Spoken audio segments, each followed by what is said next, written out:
Hello, my name is Andrew. I have a little story for you guys today. When I was a young boy, I was born into the church in a small little town where everybody was in a community, kind of like the well. And throughout my life, I kind of walked away from God.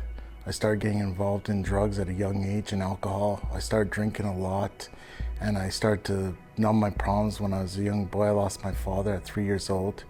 And that hurt me as I got older, as I started to go through my adult or childhood and my youth. I didn't have anybody around to kind of direct me and kind of give me the path to walk in. So I just started walking my own path.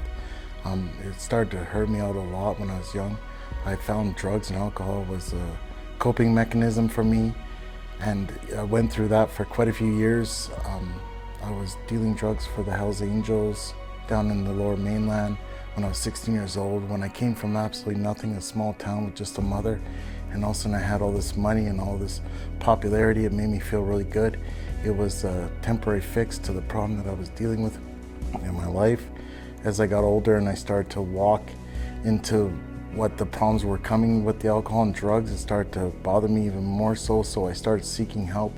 When I started to seek help, I came to the well years ago. When I first pretty much came back to Brooks, Alberta, started going to the well. I met Pastor Nathan and Sharon, started working with them on some of my life issues. I started visiting with Bronwyn Rudder, who was a drug and alcohol counselor.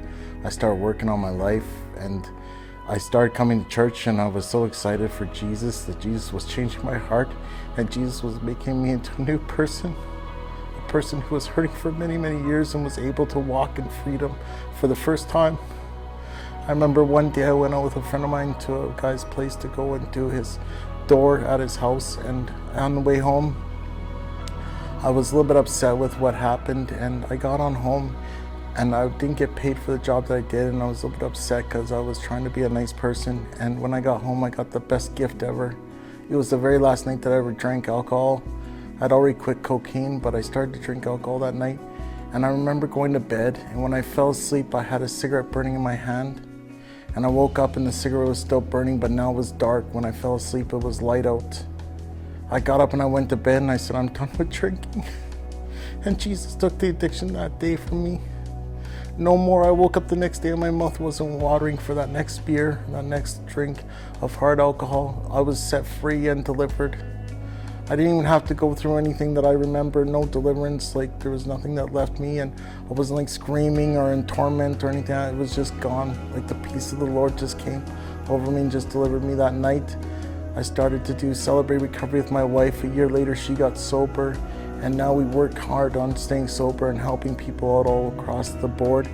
We're very grateful for the well and what they've done for us over the years, and the prayers from the elders in this church, and how they have worked diligently to help us out and to share the word with us and knowledge of God. And I thank Kirk for being a good friend of mine, and really working with me, and really taking the time out to really spend a lot of time with me in my life.